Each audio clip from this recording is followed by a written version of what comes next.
प्रपन्नपरिजाताय तत्त्ववेत्रैकपाणये ज्ञानमुद्राय कृष्णाय गीतामृतदुहे नमः। रामाय रामचन्द्राय रामभद्राय वेधसे रघुनाथाय नाथाय सीतया पतये नमः। आज के पूर्ण শ্রীরামনবমী উপলক্ষে পাঞ্চজন্য আধ্যাত্মিক গীতা চর্চা কেন্দ্রের সম্মানীয় উপদেষ্টা মণ্ডলী, গীতাপ্রেমী সনাতন ধর্মী সদস্যবৃন্দ, উপস্থিত সজ্জনবৃন্দ, মা ও বোনেরা,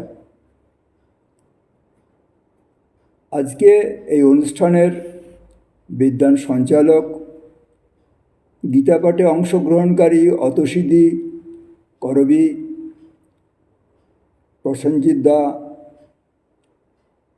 সকলকে আর এই পূর্ণ রামনবমীর শুভেচ্ছা, সশ্রদ্ধ নমস্কার ও অভিনন্দন জানাই। আজকের সঞ্চালক রামনবমীর তাৎপর্য সম্বন্ধে বিষয় উপস্থাপন করেছেন এবং আজকের বিষয় কি নির্ধারণ করেছেন সেটাও জানিয়ে দিয়েছেন। তো আজকের নির্বাচিত বিষয় হল লোকাভিরাম শ্রীরাম। দুটি শব্দ, লোক আর অভিরাম। এই লোক কথাটি গীতাতে অনেকবার ব্যবহৃত হয়েছে। লোকে অস্মিন দ্বিবিধা নিষ্ঠা, লোকসংগ্রহ, লোকে আমাকে পুরুষোত্তম বলে জানে, বহুবার ব্যবহৃত হয়েছে। লোক কথার তাৎপর্য হল, এবং আমরা শুনেছি যে ত্রিলোক, ভুবরলোক, ধ্রুবলোক, স্বর্গলোক। লোক মানে হল সংসার, লোক মানে হলো জগৎ, লোক মানে হলো সৃষ্টি।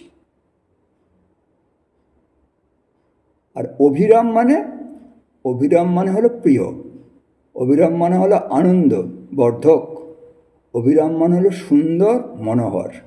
আমরা রামকৃষ্ণ গীতাতে শুনি না, নয়ন অভিরাম মোর নয়ন অভিরাম। তো লোকের মধ্যে যা আনন্দ বর্ধন করে, আনন্দামৃত বর্ষ করাম আশ্রিত বৎসল জয় জয় রাম। যে রাম লোকের মধ্যে, জগৎ সংসারের মধ্যে আনন্দ বর্ধন করেন, তিনি হলেন লোকাভিরাম রাম। লোকাভিরামম রণসুরধীরম রাজীব নেত্রম রঘুবংশনাথম কারুণ্যরূপম করুণাকরম তম শ্রীরামচন্দ্র শরণম প্রপদ্যে। যিনি আপনি সৌন্দর্য, গুণ, করুণা দ্বারা সর্বলোককে আনন্দিত করেন, যিনি লোকপ্রিয়, যিনি সবার মন হরণ করেন, সবার কাছে সুন্দর, সেই কল্যাণকারী রামচন্দ্রকে আমি বন্দনা করি।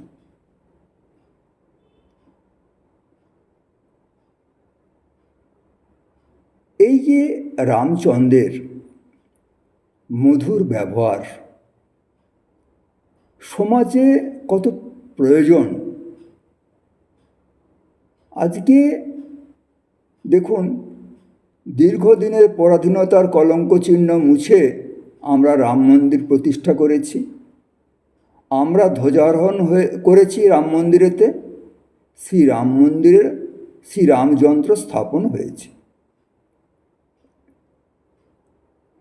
এতৎ সত্ত্বেও রাম রাজ্য প্রতিষ্ঠা করার জন্য আমাদের যে দায়িত্ব নিতে হবে, লোককে যে দায়িত্ব নিতে হবে, সেই দায়িত্ব নেওয়ার কারণের জন্যই আমাদের আজকের বৌদ্ধিক বিষয়ের আলোচনা।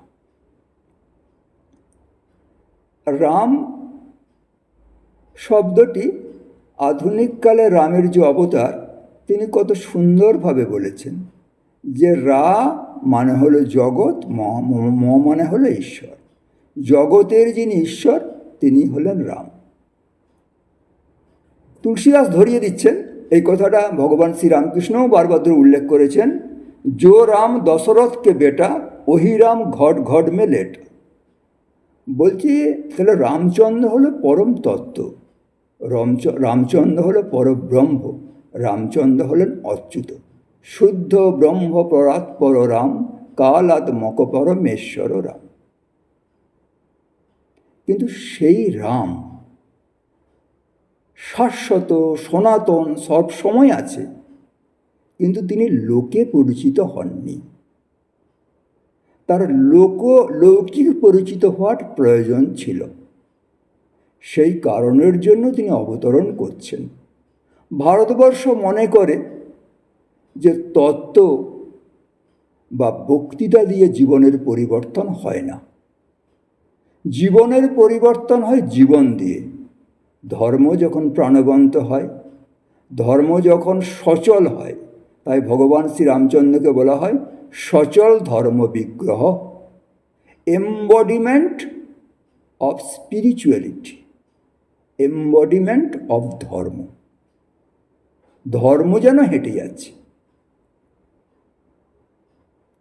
তো সেই ধর্মকে নেমে আসতে হবে কেন না, ভগবান অবতরণ করেন। অবতরণ করেন কেন না, যারা নিচে আছে তাদেরকে উত্তরণ করার জন্য, মানুষকে মনুষ্যত্বে প্রতিষ্ঠিত করার জন্য, চ্যুত ব্যক্তিকে অচ্যুতে প্রতিষ্ঠিত করার জন্য যে যাত্রা, সেই যাত্রার মূল কারিগর হলেন অবতার। তিনি কি করেন না, যে নিচে আছে তিনি ঝুঁকে গিয়ে তাকে ধরেন। তিনি কি ঝুঁকে রয়ে যান না, তিনি দুটো হাত ধরে তুলে তার সমান করে দেন, তার বরাবর করে দেন। চ্যুতকে অচ্যুত করেন, অপূর্ণকে পূর্ণ করেন। সেই জন্য ভগবান অবতরণ করেন। আর এই ভগবানকে অবতরণ করার মাহাত্ম্য কেবলমাত্র ভারতবর্ষে আছে। ভারতবর্ষই ভগবানকে ভূমিতে, পুণ্যভূমি ভারতবর্ষতে লোটাতে পারে। এবং তিনি তো আসেনও। ভগবান শ্রীকৃষ্ণ গীতাতে বলছেন, নিজ মুখে বলছেন, অজোপি সন্ন্যবাত্মা ভূত নাম ঈশ্বরীয়পি সন প্রকৃতিম সমধিষ্ঠায় সম্ভাব্য আত্মময়া। বলতে যিনি নিরাকার, নির্গুণ, নিরাবয়ব, শুদ্ধ বুদ্ধ মুক্ত স্বরূপ, তিনি আত্মমায়াকে অবলম্বন করে মানুষের কল্যাণের জন্য ধরাধামে অবতীর্ণ হন। এই চেষ্টা বা দৃঢ়তা অন্য কোনো রাষ্ট্রের লোক দেখাতে পারেনি। ভাগবতে একটা কথা আছে যে দেবতারা বলছেন যে পুণ্যভূমি ভারতবর্ষের লোকেরা কত পুণ্যবান, তারা সাক্ষাৎ গোবিন্দের পদসেবার অধিকার পান। তো ভগবান অবতরণ করছেন, কেন অবতরণ করছেন? দুদিক থেকে বিষয়টা তুলে ধরা যায়। একটা হচ্ছে বাল্মীকি রামায়ণ, আরেকটি হলো তুলসীদাসী রামায়ণ। দুটি রামায়ণের খুব শ্রেষ্ঠত্ব আছে। এইগুলি সব, এরা সবাই ঋষি, এরা সত্যদ্রষ্টা ঋষি। বাল্মীকি বসে আছেন, সেই সময় নারদ এসছেন। নারদ আসার পরেতে বাল্মীকি তাকে আর যথা পূর্ব অভিবাদন করার পরেতে বলছেন যে পৃথিবীতে এমন কে লোক আছে যিনি গুণবান, বীর্যবান, ধর্মজ্ঞ, কৃতজ্ঞ, সত্যবাদী, দৃঢ়ব্রত, সচ্চরিত্র, সকল প্রাণীর হিতৈষী, বিদ্বান, সর্ববিষয়ে দক্ষ, অদ্বিতীয়, প্রিয়দর্শন, সংযতচিত্ত, জিতক্রোধ, দীপ্তিমান, অসুয়াশূন্য এবং সমরক্ষেত্রে কার ক্রোধ দর্শনে সুরগণ শঙ্কিত হইয়া থাকেন। আমি ইহা শ্রবণ করিতে ইচ্ছা করি। লোকে কি এরকম আছে কোনো ব্যক্তি? বললেন যে দেখো, তুমি যা বলছো না, এ তো অনেক গুণের ব্যাপার করে। আর নারদ মাথাটা চুলকালেন, চুলকিয়ে বললেন যে হ্যাঁ, একজন কিন্তু আছেন। তিনি কেমন জানো? সমুদ্রৈব গাম্ভীর্যে, সমুদ্রের মতন তিনি গম্ভীর, ধৈর্যে না হিমবানিব, হিমালয়ের মতন তার ধৈর্য, বিষ্ণুনা সদৃশ বীর্যে সমবৎ প্রিয় দর্শন, বিষ্ণুর মতন বীর্যে তিনি সদৃশ এবং চন্দ্রের মতো, তাকে সেই জন্য নরচন্দ্রমা বলা হয়। কালাগ্নি সদৃশ ক্রোধে স্খময়া পৃথিবী সমহ, ধর্মজ্ঞ সত্য সম্মশ্চ প্রজানাঞ্চ হিতিরথ। বলতে রঘু বংশেতে এরকম একটি মানুষ জন্মগ্রহণ করেছে, সর্বগুণান্বিত মানুষ জগৎ উদ্ধারের জন্য। বাল্মীকি এই বিষয়টা শোনার পরেতে আর গভীর ধ্যানমগ্ন হয়ে গেলেন। ধ্যানমগ্ন হয়ে যাওয়ার পরেতে আর পুরো রামায়ণটা তার ধ্যানদৃষ্ট হলো।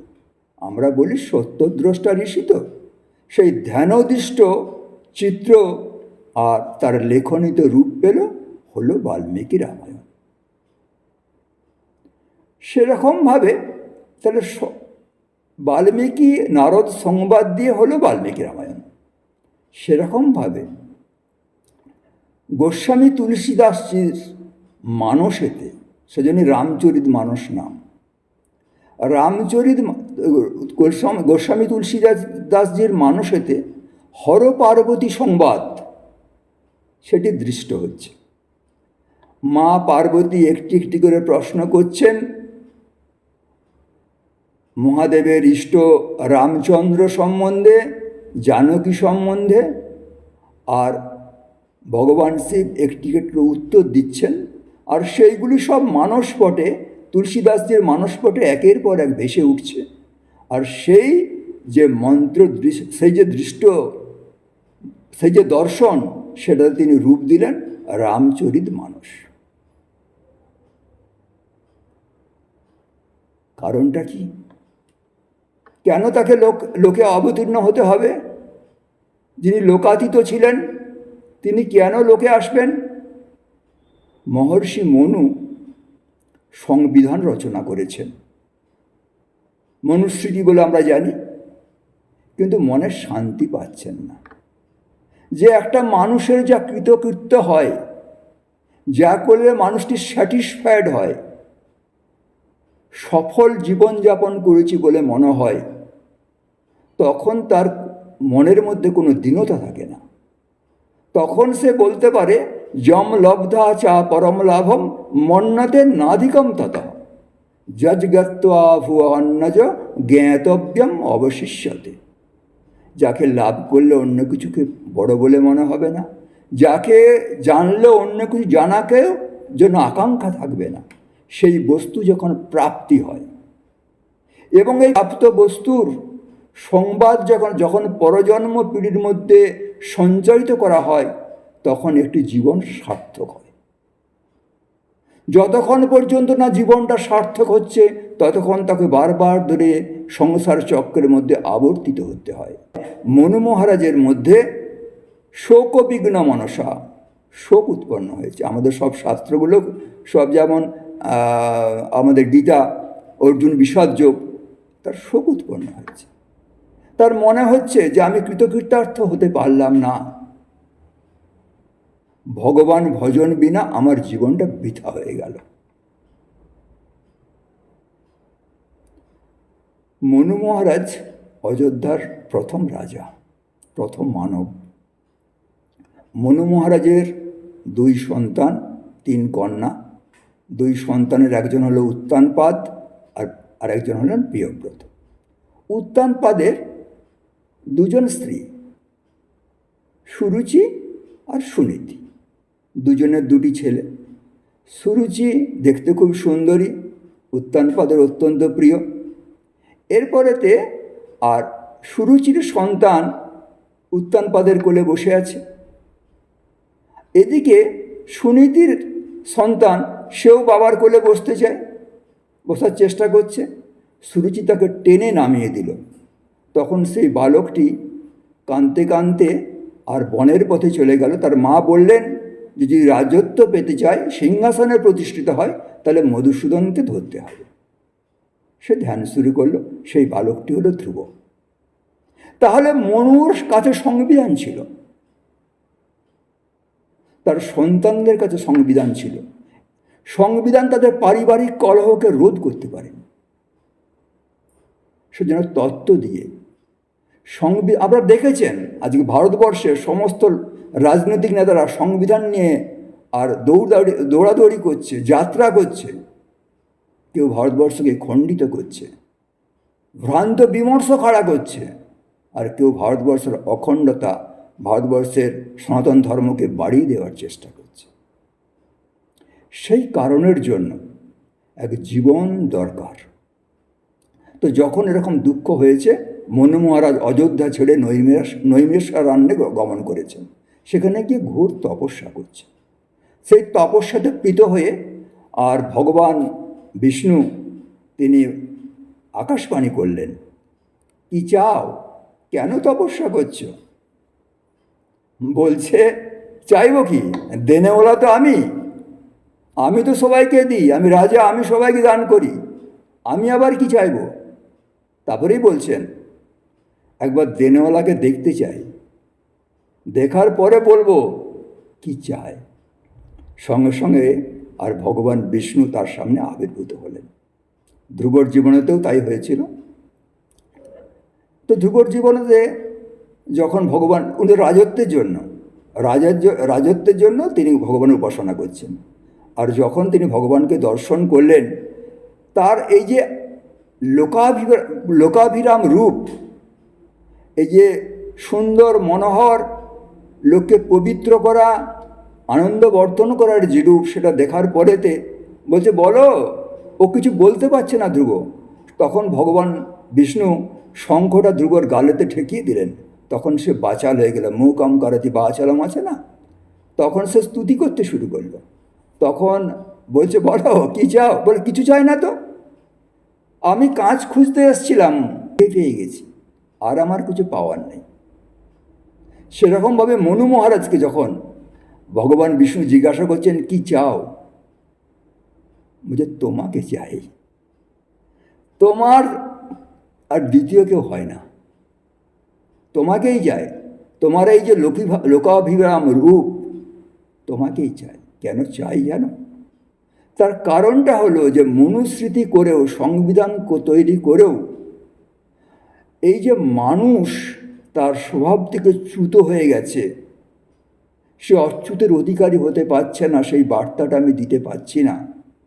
তোমার জীবন, তোমার পূর্ণতা মানুষকে পূর্ণ স্বরূপে প্রতিষ্ঠিত করবে, তুমি এসো। তখন ভগবান শ্রী বিষ্ণু বলছেন যে, দেখো, তোমার সংকল্প অতি সত্য এবং অতি শুদ্ধ, কিন্তু আমার মতন তো কাউকে পাওয়া যাবে না। দ্বিতীয়া কা মমা পড়া, আমার কেউ দ্বিতীয় নেই, আমি অদ্বিতীয়। আমি আসবো, কিন্তু প্রতীক্ষা করো, ধৈর্য করো, তপস্যা করো।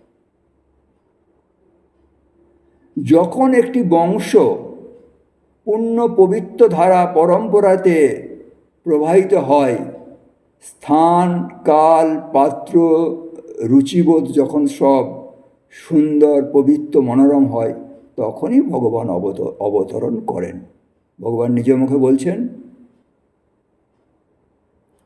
যে, আমার জন্ম দিব্য, আমার কর্ম দিব্য। তো এইরকমভাবে যখন এটা ভগবান শ্রীরামকৃষ্ণও ধরিয়ে দিয়েছেন, দেখো কোথায় ভগবান অবতরণ করেন। দশরথের মতন সরল, দশরথের মতন সত্যসন্ধ, দশরের মতন শিবাব্রতী, কৌশল্যার মতন সরল বংশ না হলে ভগবান শ্রীরামচন্দ্র কি জন্মগ্রহণ করেন? তো দীর্ঘ কাল পরে আর ভগবান অযোধ্যা ভূমিতে মা কৌশল্যার কোল আলো করে জন্মগ্রহণ করলেন।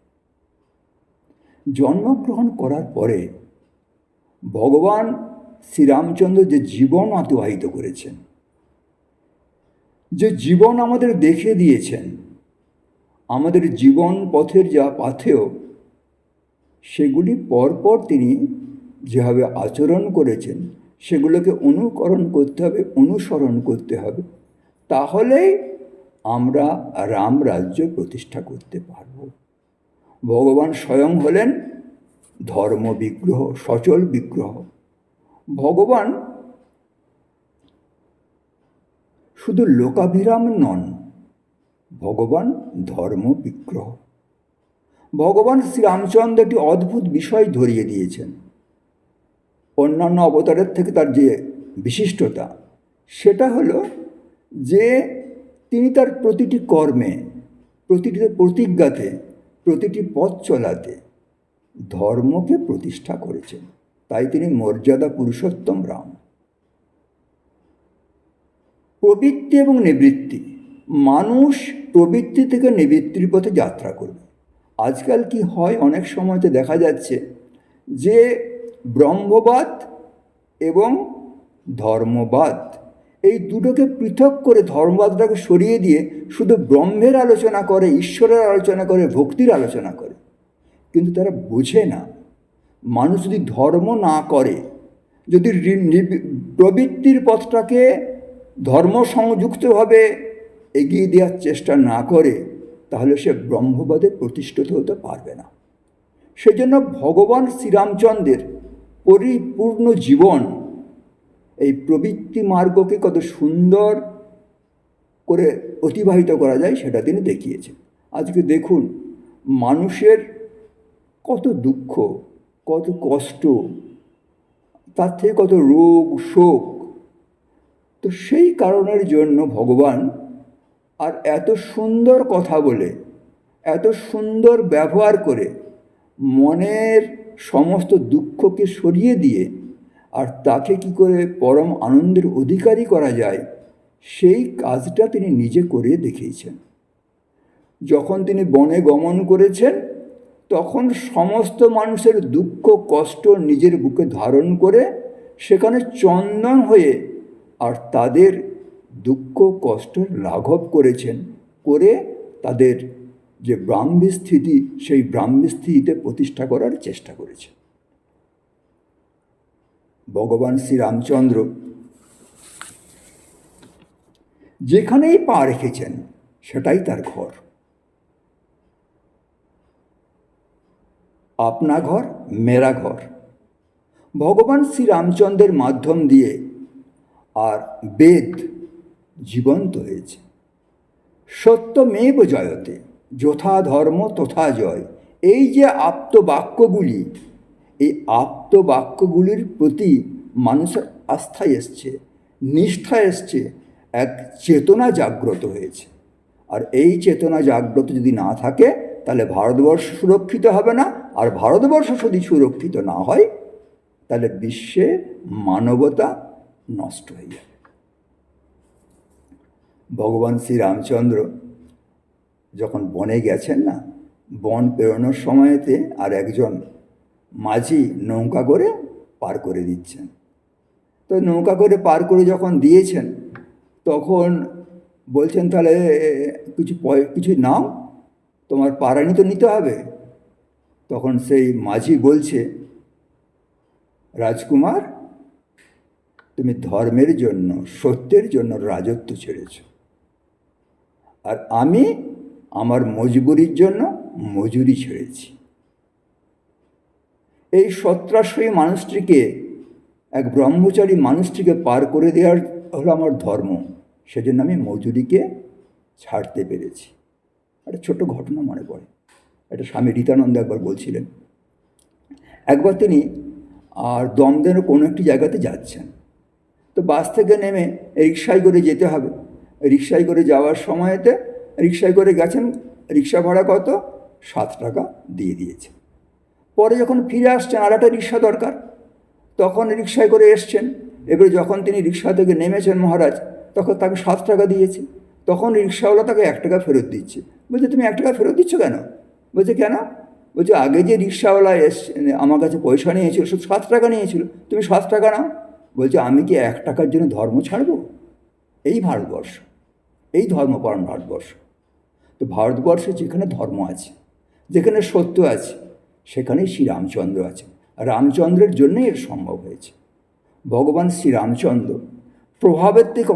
প্রভাবের দ্বারা কখনো প্রভাবিত হননি।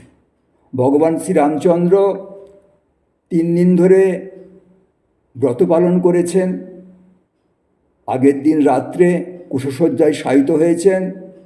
মা সীতা, রামচন্দ্র দুজনেই তপস্যারত। আগামীকাল তাদের রাজ্যাভিষেক হবে। পরের দিন সকালেতেই ঠিক হয়ে গেল যে তাকে বনবাসে যেতে হবে। কোনো সমতার অভাব নেই। ওই যে বলেছি যে ধৈর্য পৃথিবী সমান, পৃথিবীর মতন তার ধৈর্য। তো তিনি এই যে সেই সময়েতে লক্ষ্মণ বলছেন যে দশরথের আজ্ঞা পালনের জন্য, দশরথের শর্ত পালনের জন্য তোমাকে বনে যেতে হবে। কেন বনে যেতে হবে? যেতে হবে না, তুমি দশরথকে বাঁধো, এটা ক্ষত্রিয় ধর্ম, বেঁধে তুমি রাজ্য অধিষ্ঠিত হও। তখন ভগবান শ্রীরামচন্দ্র বলছেন যে মানুষ মিষ্টিভাষী হলে, মধুরভাষী হলে, সত্যের প্রতিষ্ঠিত হলে কীভাবে জগৎ কল্যাণ হয় সেটি ভগবান তার প্রত্যেকটি ব্যবহারে দেখিয়েছে। বলছে যে আমার প্রতি তোমার যে ভালোবাসা এবং তোমার যে ক্ষাত্রতেজ সেটা আমি জানি, কিন্তু দেখো আমাদের বাবা সত্যাশ্রয়ী, তিনি সব সময় সব বিষয়ে সত্যকে প্রাধান্য দিয়েছেন। আমাদের শাস্ত্র সত্যমেব জয়তে, সেই সত্য পালনের জন্য আমাকে বাবার সত্য রক্ষার জন্য, যেমন করে নচিকেতা তার বাবার সত্য রক্ষা করেছিলেন, সেরকমভাবে সত্য রক্ষার জন্য আমাকে যেতেই হবে। এই যে লক্ষ্মণ প্রভাব বিস্তার করার চেষ্টা করলেন, তিনি প্রভাবের দ্বারা প্রভাবিত হলেন না। তার রাজ্যের প্রতি কোনো আসক্তিও নেই। তিনি ধীর স্থির অচঞ্চলভাবে আর 14 বছর বনবাসের দিকে এগিয়ে চললেন। মাতা কৈকেয়ীর কাছ থেকে যখন চলে যাচ্ছেন, তার মুখেতে একটি কটু কথা নেই। তিনি বলছেন যে দুঃখ করবেন না, বিধির কারণের জন্যই আমার এই বনবাস। তো বনবাসে যখন চলে গেছেন, বনবাসে চলে যাওয়ার পরেতে তিনি গুহকের কাছে যখন পৌঁছালেন, নিষাদরাজ গুহক তাকে বিভিন্নভাবে আপ্যায়ন করলেন। প্রচুর খাদ্য সামগ্রী, ফল মূল, বিভিন্ন জিনিস দিলেন। তখন তিনি রামচন্দ্র বলছেন যে দেখো আমি ব্রহ্মচারী, আমার এসবের কিছু প্রয়োজন নেই। আমার সুমন্তর যে ঘোড়াগুলো আছে, ওই ঘোড়াগুলো খাওয়ার জন্য যেটুকু পানীয় লাগা সেটুকু দাও। এবং এই যে আতিথেয়তা গুহকের, এই গুহকের আতিথেয়তার পরে তাকে তিনি আলিঙ্গন করলেন। ভারতবর্ষের যে একটা ফলস ন্যারেটিভ দীর্ঘদিন ধরে চালানোর চেষ্টা করা হয়, জাতি বর্ণ বিদ্বেষ, ভগবান শ্রীরামচন্দ্র তার এই লোকাভিরাম রূপ দিয়ে, এই আনন্দবর্ষক রূপ দিয়ে, আর তাকে গোলা জড়িয়ে ধরে তার পরম মিথ্যে পরিণত করলেন। তারপরেতে কিছুদিন পরে ভরত আসছেন, সেই দেখে লক্ষ্মণ আবার বলছেন যে ওই দেখো ভরত আসছে, ও রাজত্বটা নিষ্কণ্টক করার জন্য, আমাদেরকে বধ করার জন্য আসছে। তো ভগবান শ্রীরামচন্দ্র অত্যন্ত সন্তুলিত মানসিকতা নিয়ে, লক্ষ্মণ এমন কোনো খবর নেই যে ভরত আমাদের সাথে কোনো খারাপ ব্যবহার করেছে, এই সম্বন্ধে তুমি এইরকম ধরনের চিন্তা করো না। এটা প্রথমে মিষ্টি করে বললেন, তারপরে কথাটা একটু কড়া করে বললেন, কিন্তু অত্যন্ত মিষ্টভাবে বললেন। আর এমনভাবে বললেন, এটাই হলো লোকাভিরাম রাম।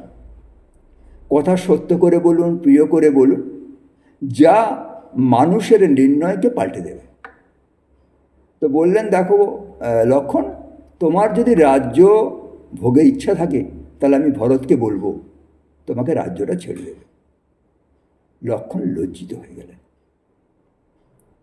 এরপর বনে গমন করছেন, সমস্ত সাধুরা আসছেন, তার সঙ্গে দেখা সাক্ষাৎ করছেন। তো সেই সময়তে ভগবান শ্রীরামকৃষ্ণ বলছেন যে রামচন্দ্রকে কজন চিনত না, বশিষ্ঠ, ভরদ্বাজ আদি 12 জন ঋষিমাত্র জানতেন যে তিনি পূর্ণব্রহ্ম নারায়ণ। তো কয়েকজন ঋষি বলছেন যে দেখো, লোকে বলে তুমি নাকি পূর্ণ ব্রহ্ম, কিন্তু আমরা জানি তুমি দশরথের বেটা, তুমি রাজাধিরাজ, তুমি শ্রেষ্ঠ মানুষ। তো ভগবান শ্রীরামচন্দ্র এটা শুনে তার কিচ্ছু মনে হয়নি, তিনি হাসতে হাসতে চলে গেলেন। সেজন্য তাকে বলা স্মিতানন। আর এই রূপ দেখে সবাই মোহিত হয়ে গেল। ওই রকম 60,000 সন্ন্যাসী যারা ব্রহ্মস্থিত হয়ে গেছেন, তারা যখন দেখছেন যে ভগবান শ্রীরামচন্দ্রের যে অপূর্ব রূপ, নবদুর্বাদল শ্যাম রূপ, আর মা জানকী তার পদসেবা করছেন, তাদের ইচ্ছে হলো যে প্রেমভাবে আর ভগবান শ্রীরামচন্দ্রকে সেবা করার জন্য। তারা ভগবান শ্রীরামচন্দ্রের কাছে এই আকাঙ্ক্ষা রাখলেন, বললেন হ্যাঁ হবে, অপেক্ষা করতে হবে, ধৈর্য ধরতে হবে। যেটা আর শ্রীকৃষ্ণ অবতারেতে তারা বৃন্দাবনের গোপিনী রূপে জন্মগ্রহণ করেছিলেন। সেই সময়তে বহু মানুষ, সাধু সন্ত এসে বলছেন যে রাক্ষসরা কীভাবে তাদের অত্যাচার করছেন, ধর্মস্থানগুলিকে নষ্ট করে দিচ্ছেন, তপস্যাস্থলী নষ্ট করে দিচ্ছেন। ভগবান শ্রীরামচন্দ্র হাঁটতে হাঁটতে যাচ্ছেন, যে দেখছেন যে নরমুণ্ড আর নরহাড় স্তূপাকৃত হয়ে আছে। এই এখনকার দিনেতে যেমন করে আর বিভিন্ন শত্রুরা ভারতবর্ষেতে তাদের লোক রাখে, ফান্ডিং করে, ঠিক সেরকম করে রাবণ, যেমন আপনারা আগে দেখেছেন যে কিছুদিন আগে পর্যন্ত দণ্ডকারণ্যের ওইখানটাতে দক্ষিণ রেড করিডোর তৈরি করেছিল চীনেরা, এবং নকশাল ওখানেতে অধিষ্ঠিত ছিল। সেরকমভাবে রাবণ ওইখানেতে প্রচুর সৈন্য ডিপ্লয় করেছিল এবং তাদের ফান্ডিং করত এই পুণ্যভূমি ভারতবর্ষের সনাতন ধর্মকে ধ্বস্ত করার জন্য, এবং তারা প্রচুর অত্যাচার করত। তো এইটা বারবার ধরে বলছেন। তখন এটা শুনে মা সীতার একটু ভয় হয়েছে যে এখানে এসে আবার যুদ্ধে জড়িয়ে পড়বে না কি রে বাবা। তিনি বলছেন যে তুমি এখানে এসছো ব্রহ্মচর্য পালন করার জন্য, তুমি এখানে এসে আবার যুদ্ধে জড়িয়ে পড়বে কেন? তোমার যদি যুদ্ধ করতে ইচ্ছা হয় তাহলে তুমি ফিরে চলো, অযোধ্যাতে গিয়ে যুদ্ধ করবে। তখন স্মিতানন একটু করে মায়ের দিকে হাসলেন, সীতা মায়ের দিকে হাসার পর অত্যন্ত শক্ত করে একটা জিনিস বললেন। সেই বিষয়টা হলো কি, বলছেন দেখো সীতা, তুমি আমার অত্যন্ত প্রিয়, ভাই লক্ষ্মণ আমার প্রাণ সম। আশ্রিত মানুষকে, শরণাগত মানুষকে রক্ষা করা আমার ধর্ম। তার জন্য যদি তোমাকে ছাড়তে হয়, লক্ষ্মণকে ছাড়তে হয়, আমি তাই ছাড়ব। তো ওই সাধুদের পরিত্রাণ করার জন্যই আমার ধরাধামে অবতরণ, আমি সেটা করব। তারপরে জানেন সীতাহরণ হয়ে গেছে। সীতাহরণ হয়ে যাওয়ার পরে যখন সীতা অন্বেষণেতে তিনি বেরিয়েছেন, মাঝে মাঝে আর সাধারণ জীবের মতন আচরণ করছেন, কান্নাকাটি করছেন, এই অবস্থাতে তিনি জটায়ুর সাথে দেখা হলো। প্রথমে বুঝতে পারেননি, প্রথমে ভাবলেন বোধহয় জটায়ু আর সীতাকে ভক্ষণ করে ফেলেছে। পরে যখন জটায়ুর কাছে পুরো বিষয়টা শুনলেন, শোনার পর বুঝতে পারলেন যে ইনি হলেন দশরথের আর প্রিয় বন্ধু। দশরথ তাকে সত্য সংকল্প পুরুষ, দশরথ তার কাছে একটা অঙ্গীকার করেছিলেন। যখন দশরথ খুব বিশেষ কারণের জন্য পীড়িত হয়েছিলেন, তখন এই জটায়ু তাকে সেবা করেছিলেন। তখন বলেছিলেন যে আমার পুত্রকে তোমাকে দেব। তখন জটায়ু বলছেন যে তুমি তো অপুত্রক, তখন যথাযথ পুত্র হয়নি, তুমি আমাকে কী করে পুত্র দেবে না, যখন যদি পুত্র হয় তাহলে তোমাকে দেব। সেই যে সত্য প্রতিজ্ঞা করেছিলেন, আর ভগবান শ্রীরামচন্দ্র জটায়ুর অগ্নি সংস্কার করে আর বাবার পেতির সত্যটা রেখেছিলেন। তারপরেতে অনেক রাক্ষস বধ করেছেন, বিস্তারিত বিবরণে যাব না, সময় কম আছে।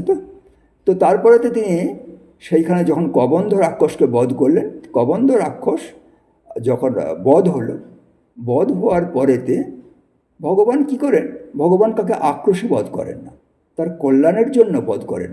এটি একটি ছিল অপূর্ব দেব, সেই দেবতা অভিশাপগ্রস্ত হয়ে গিয়ে আর কবন্ধ হয়েছিল।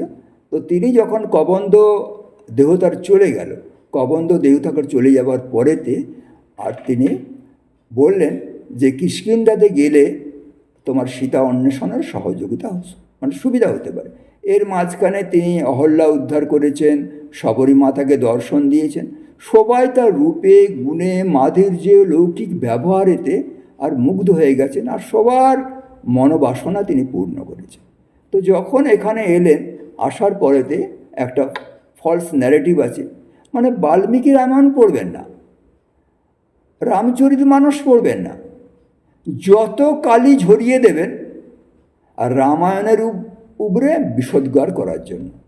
আর রাম আর দূর থেকে, আড়াল থেকে বালিকে বধ করেছিলেন নিজ রাজ্য লাভের জন্য। এটি তো ভ্রান্ত বিষয়। সত্য বিষয়টা হলো সেটা যদি বালির সাথে রামচন্দ্রের কথোপকথন শোনা যায়, এটা দেখে বুঝতে পারা যাবে। সেখানে লোকাভিরাম রামের যে শ্রেষ্ঠত্ব, তার যে অপূর্ব মূর্তি, সেটা বুঝতে পারা যাবে। যখন বালি প্রায় নিপতিত হয়ে গেছেন, মানে শেষ নিঃশ্বাস ত্যাগ করবেন, তখন বলছে যে তুমি আমাকে বধ করলে, তুমি আমাকে আত্মপক্ষ সমর্থনের একটু সুযোগ দিলে না। বলছেন তুমি তো ঘোষিত অপরাধী, ঘোষিত অপরাধীকে আত্মপক্ষ সমর্থনের সুযোগ দেওয়া ধর্ম নয়। ঘোষিত অপরাধী কেন না, এইটা কারণ যে যখন রাবণ সীতাকে নিয়ে চলে যাচ্ছিল, সীতা কাঁদছিল, জটায়ু তাকে রক্ষা করতে গিয়ে জটায়ু আক্রান্ত হয়েছে, মৃত্যু পথযাত্রী হয়েছে। তুমি সেই একটি অবলা নারীর ক্রন্দন শুনেছ, সেই ক্রন্দনে তুমি সাড়া দাওনি এবং তোমার এই ভূমিটাকে তুমি ব্যবহার করতে দিয়েছ। আমি জানি তুমি রাবণকে তোমার বাহুবলে এমন শিক্ষা দিয়েছিলে যে রাবণ তোমাকে ভয় পায়, এতৎ সত্ত্বেও তুমি এটা করোনি। যে মানুষটি আর আক্রান্ত লোককে সাহায্য করে না, নিজ ভূমিটা তাকে ব্যবহার করতে দেয়, তাকে আগে মারা উচিত। আর দ্বিতীয় অপরাধটা কি জানো তুমি? দ্বিতীয় অপরাধটা হলো ভাতু বর্তাসি ভার্যায়াম তক্তা ধর্ম সনাতন। দেখো, নিজের ভাইয়ের স্ত্রী কন্যা সমা, তাতে তুমি গমন করেছ, এটা তুমি সনাতন ধর্মকে নষ্ট করেছ। এই কারণের জন্য তোমার প্রাণদণ্ড হওয়া উচিত। তো ভগবান শ্রীরামচন্দ্র যখন অবলীলাক্রমে এই কথাটা বললেন, তার সৌম্য মূর্তি, আনন্দময় মূর্তি যখন বালি দর্শন করলেন, তখন তিনি তার জোড়হাত করে তার স্তুতি করে আর বললেন যে তাহলে তুমি তারা এবং অঙ্গদের একটা সুব্যবস্থা করে যাও। তারাও প্রথমে অভিশাপ দিয়েছিলেন, তারা প্রথমে বালিকে বলেছিলেন যে তুমি রামচন্দ্রের সাথে যুদ্ধে যেও না, রামচন্দ্র অন্য জিনিস, তুমি ওর সাথে বৈরীভাব করো না। ওখানে বিস্তৃত বিবরণ দেওয়া আছে যে প্রথম আক্রমণটা বালি করেছিলেন, কত পাথর ছুঁড়েছিলেন, কতভাবে আক্রমণ করেছিলেন সুগ্রীবের হুঙ্কার শুনে। তারপরে রামচন্দ্র তীর চালিয়েছেন, উনি শোনেননি। তো তারপরেতে ভগবান শ্রীরামচন্দ্র কাছে তারা বলছেন যে তুমি অপ্রমেয়, মানে তুমি তুলনাহীন। তো এই মানুষগুলি, সেজন্য তারাকে পঞ্চনারী, যে আমাদের যে পঞ্চসতী যে স্মরণ করা হয়, তার মধ্যে তারার নাম আছে। সে বানর সভ্যতার বানরের রানী হওয়া সত্ত্বেও তার মধ্যে দিব্য ভাব ছিল, যিনি অপ্রেমকে, যিনি অচ্যুতকে চিনতে পেরেছিলেন। তার প্রত্যেকটি ব্যবহার, প্রত্যেকটি কর্ম এত আনন্দদায়ক, এত সুখদায়ক। মানুষের যখন স্বরূপের বিকৃতি ঘটেছে, সেই স্বরূপের বিকৃতি ঘটার জন্য প্রকৃতি থেকে তার বিকৃতি হয়েছে, আর এই লোকাভিরাম তার সুন্দর ব্যবহার দিয়ে সেই মানুষটিকে স্বস্বরূপে প্রতিষ্ঠিত করে দিয়েছে। এই আমাদের শ্রীরাম। তো যখন যুদ্ধ আগিয়ে চলেছে, রামচন্দ্রের লোকাভিরাম স্বরূপের এক অদ্ভুত সফল প্রয়োগ, যা বর্তমান ভারতে অত্যন্ত প্রাসঙ্গিক, যার মধ্যে সমরসতা আছে, কুটুম্বভাব আছে, আছে স্বয়ের জাগরণ। রাম যখন লঙ্কাতে যুদ্ধ করলেন, তখন অযোধ্যা থেকে বা অন্য কোনো রাজ্য থেকে সৈন্য রসদ তিনি সংগ্রহ করেননি। তিনি তার লোকাভিরাম স্বরূপ প্রেম, প্রীতি, ভালোবাসা এবং শুদ্ধ বিচারধারা দিয়ে কাদের সঙ্গবদ্ধ করলেন? যারা কোনো প্রকারে তাঁর বা অযোধ্যার লাভারতী বা বেনিফিশিয়ারি নয়, অথচ তাদের মধ্যে এক চেতনা জাগ্রত হলো এবং সংঘবদ্ধভাবে শুদ্ধ বিচারধারা প্রতিষ্ঠাতে সংঘর্ষে লিপ্ত হলেন। চঞ্চল বানররা সংযত ইন্দ্রিয় হয়ে মনসংযোগ করে সত্য ধর্ম প্রতিষ্ঠায় অবতারের দুষ্কৃতীদের নাশ করে ধর্মস্থাপন কাজে যোগদান করলেন। তো যখন যুদ্ধ আগিয়ে চলেছে, যুদ্ধ প্রায় অবশ্যম্ভাবী হয়েছে, সেই সময়েতে বিভীষণ দেখা করতে এসছেন সৈন্য সামন্ত নিয়ে। 2-4 জন সৈন্য সামন্ত সঙ্গে এসছেন। তখন প্রথমে ও রাবণকে বুঝিয়েছেন যে তোমার দাদা, এটা তুমি কাজটা ঠিক করছো না, কাজটা খুব খারাপ কাজ, তুমি ওনার স্ত্রীকে দিয়ে দাও, ওনার সাথে সন্ধি করো, আর তুমি যেটা করছো এটা অধর্ম। তো যখন বোঝেনি, তখন ও বলছে যে তোমাকে ছেড়ে আমি চলে যাচ্ছি করে 2-4 জন অমাত্য সৈন্য নিয়ে রামের কাছে এসছে। তো তখন বিভিন্ন লোকেরা, অঙ্গদ আছেন, জাম্ববান আছেন, এমনকি লক্ষণ, তারা সবাই বলছে যে বিভীষণকে আশ্রয় দিও না, ও রাক্ষসের ভাই, ও কখন কি ছলে আছে, হয়তো স্পাই হয়ে আসছে। তো সেই সময় সবাইকে ভগবান শ্রীরামচন্দ্র বলছেন শেষ টার্ম এসছে হনুমানের। হনুমানকে বলছেন যে তুমি কি বলো? তখন হনুমান বলছেন, হনুমান এর পাণ্ডিত্য, হনুমানের শরণাগতি খুব প্রশংসনীয়। রামায়ণে তার অপূর্ব বর্ণনা আছে, তার শুদ্ধ উচ্চারণ, তার ধর্মনিষ্ঠা, তার মেধা, তার ব্যাকরণ জ্ঞান সমস্ত বিষয়েতে। তখন তিনি বলছেন যে দেখো, ও কি বলে সেটা শোনা দরকার, ওকে অহেতুক সন্দেহ করাটা ঠিক না। তখন শ্রীরামচন্দ্র বলছেন ঠিক আছে। তবুও সবাই বলছে যে যদি এটা ভুল হয়, যদি অসুবিধা হয়, তখন শ্রীরামচন্দ্র বলছে তুমি ডাকো না, ওকে দেখি। তারপরে তো বলছেন, এসে প্রথম বিভীষণ বললেন আমি রাক্ষসের ভাই। বলছি তাহলে কেন এসছো? না, যাকে আশ্রয় করে থাকা যাবে না, যেখান থেকে ভেগে এসছি তার থেকে ভালো কিছু জিনিসকে তো ধরতে হবে। রাক্ষস প্রবৃত্তিগুলি আছে কিন্তু বাইরের দিকে, কিন্তু আমার অন্তরে ধর্মবৃত্তি আছে, তাই ধর্মকে আশ্রয় করার জন্য ধর্মবিগ্রহ রামচন্দ্রের শরণাগত হতেই এসছি। তখন সবাই নিষেধ করছেন রামচন্দ্রকে। তখন রামচন্দ্র বেশ একটু কঠিন করে কথাটা বললেন, শক্তিদেব প্রপন্নায়া তবাস্মিতি চজাচতে অভয়ম সর্বভূতেভ্য দদাম মেতদ ব্রতম। বলছে শরণাগতকে আশ্রয় দেওয়া এটা আমার ব্রত। যদি কেউ একবার আমার নাম করে, গীতাতে পড়েছে না, অপি চেত সুদুরাচার ভজতে মামন্নভাগ, যদি সে দুরাচারও হয়, যদি আমার একবার নাম করে, আমি তাকে আশ্রয় দিই। আমি আশ্রিত বৎসল। যদি রাবণও কখনো এসে আমার কাছে হাজির হয়, আমার আশ্রয় ভিক্ষা করে, তাহলে আমি তাকে আশ্রয় দেব। করে একটা কাহিনী বললেন, একটা অদ্ভুত কাহিনী বললেন। অবতার ভগবান শ্রীরামকৃষ্ণের জীবনে দেখবেন যে যখন বিষয় বলছেন, তার সাথে সাথে ভারতবর্ষের যে সনাতন শিক্ষা, সনাতন কাহিনী, সেটা তুলে দিচ্ছেন। ফলে কি হবে, ভারতবর্ষের লোকমানসেতে সত্য সম্বন্ধে, জীবন সম্বন্ধে প্রতিষ্ঠা আসবে। বলছেন জানো, একদিন একটা বনেতে কপোত আর কপোতী, তারা দুজনেতে গার্হস্থ্য জীবনযাপন করছিল। একটা ব্যাধ এসে আর ওই কপোতীকে হত্যা করলো, বাণবিদ্ধ করলো। কিন্তু অন্ধকার হয়ে গেছে, এবারেতে ব্যাধ ওইখানেই গাছতলায় রয়ে গেছে। বনদেবতাদের কাছে প্রার্থনা করছেন যে বনদেবতা তুমি আমাকে রক্ষা করো, এই গভীর রাত্রে অন্ধকারে কোথায় যাব। তখন আর কিছুক্ষণ পরেতে এই শীতে কাঁপছে, তখন ওই কপোত, যার স্ত্রীকে হত্যা করেছে ব্যাধ, কপোত তখন এই মনে করছে যে ওই যে ব্যাধ, সে আজকে আমার অতিথি, আমার আশ্রিত, তার দুঃখ নিবারণ করাটা আমার ধর্ম, এটা ভারতীয় ধর্ম।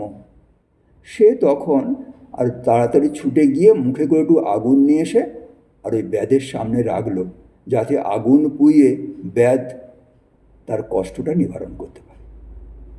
তারপরেতে সে নিজে ওই আগুনে প্রবেশ করলো, যাতে ব্যাধ তার মাংস খেয়ে আর রাতটা কাটাতে পারে। তো এই কাহিনীটা রামচন্দ্র বলে ভারতবর্ষের যে আশ্রিত মানুষের প্রতি যে ধর্ম, সেটা তিনি তার প্রিয়জনদের বুঝিয়ে দিলেন। তারপরে আপনারা জানেন রাবণ বধ হয়ে গেছে। রাবণ বধ মানে ব্যক্তিগতভাবে কোনো আক্রোশ বা বিদ্বেষকে কেন্দ্র করে রাবণকে হত্যা করা নয়। রাবণ বধ মানে হলো রাবণত্বের নিধন। রাবণ সেই ব্যক্তি যিনি ধর্ম, সত্য এবং স্ত্রী হরণ করেছেন। রাবণ ভারতবর্ষে প্রচুর রাক্ষসদের নিয়োজন করেছিলেন ভারতের তপস্থলী ধ্বংস করা ও তপস্বীদের হত্যা করার জন্য। ভারতের বৈদিক সনাতন হিন্দু ধর্মকে ধ্বস্ত করার চেষ্টা করেছিলেন, ত্রাস তৈরি করেছিলেন, মানুষ যেন সত্য বা শ্রেয়ের পথে না যায়। রাবণের বড় পরিচয় নারী ধর্ষক হিসাবে। বহু নারীদের মর্যাদা হরণ করেছেন, এমনকি তপস্বিনী নারীদের অমর্যাদা করেছেন। এই রাবণ প্রবৃত্তির নাশ চেয়েছিলেন রাবণ বধের মাধ্যমে ভগবান শ্রী রামচন্দ্র। এই রাবণ বধের মাধ্যমে রামচন্দ্র যে বার্তা দিতে চেয়েছিলেন তা হল, যিনি পাপাচার করেন তিনি বদ্ধ। লোকাভিরাম কৃপা পরবশ হয়ে রাবণ প্রবৃত্তির নাশ করে রাক্ষস সভ্যতার সংস্কার করেছিলেন। একটি বংশ, সভ্যতা, দেশকে সংস্কারিত করেছিলেন। অনেক ঘটনা পরম্পরায় চলছে, আমি বিশেষ কয়েকটি দিক আর এই লোকাভিরাম রামকে বোঝানোর জন্য মানে তুলে ধরেছি। এই লোকাভিরামের অপূর্ব এক বিচারধারা আপনারা দেখতে পাবেন। রাবণের প্রাণ চলে গেছে, বিভীষণ অধার্মিক দাদার দেহ সৎকার করতে অস্বীকার করলেন। তখন ভগবান শ্রী রামচন্দ্র বলছেন যে মৃত্যুর পর আর শত্রুতা থাকে না, মৃতদেহের সঙ্গে কিসের শত্রুতা? তুমি আমার মৃত্যু, তোমার ভাই রাবণও আমার ভাই, সুতরাং দাদার দেহের সৎকার করে ধর্ম পালনে সচেষ্ট হও। এবং তাই করালেন। তার অন্তরের জিনিস, প্রাণের জিনিস। এটা সত্ত্বেও যেহেতু তিনি প্রজানুরঞ্জক, যেহেতু তিনি সমস্ত মানুষের আনন্দ বর্ধক, আর মনেতে যেন কোনো কষ্ট না হয়, সেজন্য তিনি সীতাকে আর এক মানে শাস্তি বলা যায়, শাস্তি দেওয়ার চেষ্টা করেছিলেন। আসলে তার অন্তরে ইচ্ছা ছিল যে মা সীতা অগ্নিশুদ্ধ হয়ে তার কাছে ফিরে আসুক, তাহলে তোমাকে হৃদয়ে বরণ করতে পারবে। তো মা সীতাকে নিয়ে যখন ফিরছেন, ফেরার সময়তে তিনি হনুমানকে পাঠালেন নন্দীগ্রামেতে। নন্দীগ্রামে পাঠিয়েছেন যে দেখো তো, ভরত তো 14 বছর ধরে রাজত্ব করছে, তো রাজত্ব করার পর তার রাজত্বের উপরে মোহ আছে কিনা।